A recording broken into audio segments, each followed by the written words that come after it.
আসসালামু আলাইকুম। আমি একজন মুসলমান। আমি নামাজ পড়ি, রোজা রাখি, উমরা করেছি। আমার বাপ মা ১৪ গোষ্ঠী নামাজ পড়ে, রোজা রাখে। আমার দাদা, তার দাদা, তার দাদা সবাই মুসলিম। সো আমি আসলে মুসলিম বিদ্বেষী না। আমরা ইসলাম বিদ্বেষী না। আমার পরিবারের কেউ ইসলাম বিদ্বেষী না। নাস্তিকতার কোনো গন্ধ নাই আমার মধ্যে। কেন বললাম? আমি যে ভিডিওটা বানাচ্ছি তারপরে আপনাদের মনে খটকা লাগতে পারে। আমি কি আসলে মুসলমানদের বিরুদ্ধে? আমি কালিমার বিরুদ্ধে? আপনারা এই ভিডিওটা দেখেন। ইয়া মারহাবা ইয়া মারহাবা। হ্যাঁ হ্যাঁ হ্যাঁ ভাই, আপনি কিন্তু শক্ত হবে। হ্যাঁ, আমি দাঁড়াবো, পাশে দাঁড়াই যাবো, পুরো লাইনটার ভিডিও নেবো, মানে আপনার কোন দাঁড়ায় থাকবো। পাশে দাঁড়ান।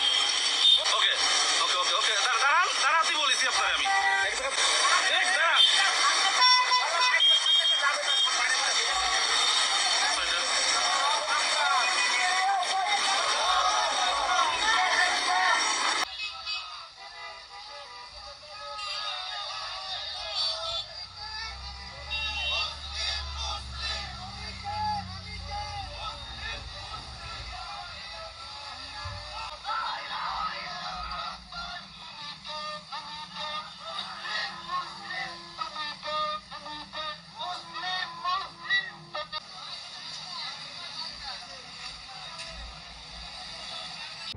এখানে ২ টা ভিডিও যোগ করা হয়েছে। একটা যশোরের, একটা অন্য কোনো এলাকার।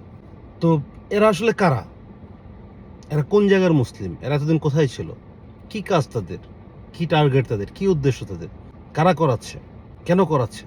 এই যে ওনারা রাস্তায় নামছেন কালিমার পতাকা নিয়ে, অনেক গাড়ি নিয়ে, মোটরসাইকেল নিয়ে, শত শত মানুষ নিয়ে। আপনার কি মনে হয় তারা সোয়াবের উদ্দেশ্যে নামছে এখানে?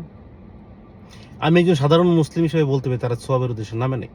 তারা নেমেছে হলো তাদের স্পেসিফিক এজেন্ডা নিয়ে। তাদেরকে কেউ এই এজেন্ডা দিয়েছে, তাদেরকে কেউ এটার জন্য ইনভেস্ট করেছে, তারা এই কাজটা করছে এখন। মিছিলগুলো যদি দেখেন, লোকগুলোকে যদি দেখেন, বেশিরভাগ লোক ভাড়াটিয়া এখানে। লিডারদেরকে আপনারা চিনতে পারবেন, ওখানে যারা আছে লিডারদের চেহারা দেখলে বোঝা যায়, তাদের চেহারা সুরত দেখলে বুঝবেন কারা লিডার ওখানকার। তো এই যে গাড়ি, এই যে মানুষ, এই যে মোটরসাইকেল, এগুলো ইনভেস্ট করেছে কে? টাকা পেয়েছে কোথায়? নিশ্চয়ই মাদ্রাসার হুজুর না। মাদ্রাসার হুজুরদের তো টাকা থাকে না। তাহলে এই টাকাগুলো কোত্থেকে আসে? কে দিয়েছে তাদেরকে টাকা?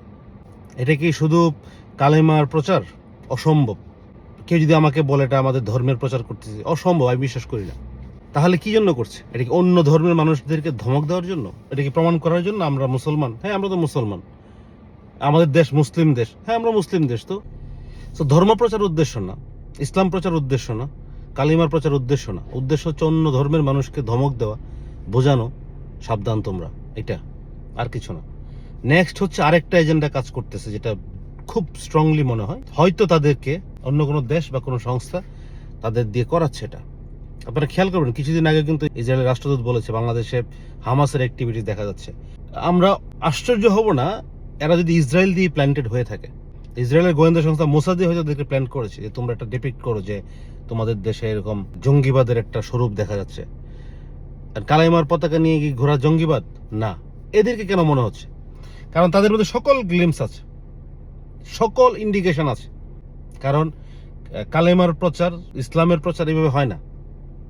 রাস্তায় মিছিল করে যশোর বিজয় করলাম এই স্লোগান দিয়ে ভিডিও করে, সবাইকে লাইন ধরে ভিডিও করে, এভাবে কালেমার প্রচার হয় না, ধর্ম প্রচার এভাবে হয় না। এটার মধ্যে সিগনিফিকেন্টলি অন্য কোনো দেশ, কোনো এজেন্সি, কোনো একটা সংস্থা ইনভেস্ট করেছে এবং এটা মানুষকে দেখানোর চেষ্টা করছে তারা আমরা এক্সট্রিমিস্ট। কারণ এক্সট্রিমিস্টের সকল সিম্বল, সকল গ্লিমস, সকল ইন্ডিকেশন এখানে আছে। তাদের মানুষের চেহারার মধ্যে আছে, মানুষের অ্যাক্টিভিটিজের মধ্যে আছে, মানুষের প্যাটার্ন অফ মিছিল মিটিং এর মধ্যে আছে। আর আমরা জানি অলরেডি জঙ্গিরা গত 2 বছর ধরে কিন্তু মুক্ত, সকল জঙ্গি সংগঠন। এখন এই যেটা হচ্ছে, আফগানিস্তানকে ফলো করা হচ্ছে, পাকিস্তানকে ফলো করা হচ্ছে। কাকে ফলো করছেন আপনারা? সাধারণ মুসলিম হিসেবে যা দেখেছি এতদিন, আমার বয়স 45-এর উপরে, আমাদের বাবারা, আমাদের দাদারা, তাদের দাদারা, কোথাও তো এরকম উগ্রতা দরকার ছিল না। অন্য দেশের পতাকা নামিয়ে নিজের কালেমার পতাকা লাগানো দরকার ছিল না। ফুটবল খেলা তো আজকের না, আজকে কেন আপনাদের ওই পতাকা নামিয়ে কালেমার পতাকা লাগাতে হচ্ছে? সব জায়গায় নতুন নতুন করে বয়ান কেন করতে হচ্ছে? অন্য দেশ সব হারাম, আমাদের দেশ শুধু আরাম। সৌদি আরবে কি অন্য দেশের লোকজন যাচ্ছে না? সৌদি আরবে অন্য দেশের পতাকা নাই? আমরা কি সৌদি আরবের চেয়ে বেশি মুসলিম? কিন্তু যারা বলার কথা, যারা দেখার কথা, সরকার সদাশয়, তার আইন শৃঙ্খলা রক্ষাকারী বাহিনী এবং মোস্ট ইম্পর্টেন্টলি গোয়েন্দা সংস্থা, তারা কি এটা দেখছেন? তারা কি অ্যানালাইসিস করছেন? তারা কি এটা খেয়াল করছেন? যদি তারা খেয়াল করে থাকেন এবং সরকারের ইনডিরেক্ট প্রশ্রয় থাকে, ঠিক আছে, লেট দেম গ্রো, তাহলে সরকার এখানে বড় ভুল করবে। কারণ সরকার আগেও ভুল করেছিল, যখন আগের বার সরকার ছিল তারা। এবং এই সরকারের থাকার সময় কিন্তু জেএমবির বাংলা ভাই শাহেখ আব্দুর রহমানরা গ্রো হয়েছিল। প্রথম দিকে সরকার স্বীকার করে নাই, মানুষজন মারা যেতে যেতে যখন মানুষের আর পিঠ থেকে গেছিল, তখন তারা কন্ট্রোল করতে পেরেছিল। এখন যদি আবার মনে হয় লেট দেম গ্রো, তাহলে কিন্তু আবার এই শিকড় বাকর গজে তখন এক সময় কিন্তু সরকারকে তখন আষ্টে পৃষ্ঠে ধরবে।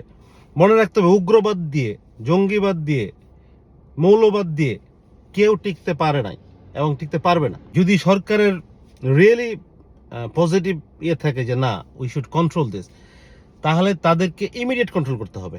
Immediate means immediate. এখন কিভাবে কন্ট্রোল করতে পারবে, ওই মেকানিজম গভর্নমেন্টের আছে, আইন শৃঙ্খলা রক্ষাকারী বাহিনী আছে, গোয়েন্দা সংস্থার আছে। আমাদের দেশ সকল মানুষের, আমাদের দেশ সকল ধর্মের, আমাদের দেশ সকল রিলিজিয়ান, সকল কাস্ট, সকল রং, সকল গোত্র, সকল বর্ণ, সবার জন্য আমাদের দেশ বাংলাদেশ। আমি কে তুমি কে, মুসলিম মুসলিম, ঠিক আছে, আমারটা আমি মুসলিম, বাট আরেক লোক যখন স্লোগান দেবে আমি কে তুমি কে, বৌদ্ধ বৌদ্ধ, তখন কিন্তু তারা মানবে না। আমি কে তুমি কে, খ্রিস্টান খ্রিস্টান, তখন তারা মানবে না। আমি কে তুমি কে, হিন্দু, তখন তারা মানবে না। কারণ তাদের ইন্টেনশনটা ইজ ডিফারেন্ট, ইসলাম প্রচারের জন্য না, তাদের ডিফারেন্ট এজেন্ডা। তারা সব জায়গায় একটা চক্রান্তের জাল বিছাচ্ছে। তো আশা করি সদাশয় সরকার এবং ইন্টেলিজেন্স এজেন্সি যারা আছেন, তারা এই ব্যাপারে দৃষ্টিপাত দিবেন, যদি মনে করেন যে আসলে দেশের মানুষের মঙ্গল দরকার, ভালো দরকার। কারণ আমরা আসলে নিশ্চিন্তে থাকতে চাই, আমরা এরকম আতঙ্কিত অবস্থায় থাকতে চাই না। ধন্যবাদ। আসসালামু আলাইকুম।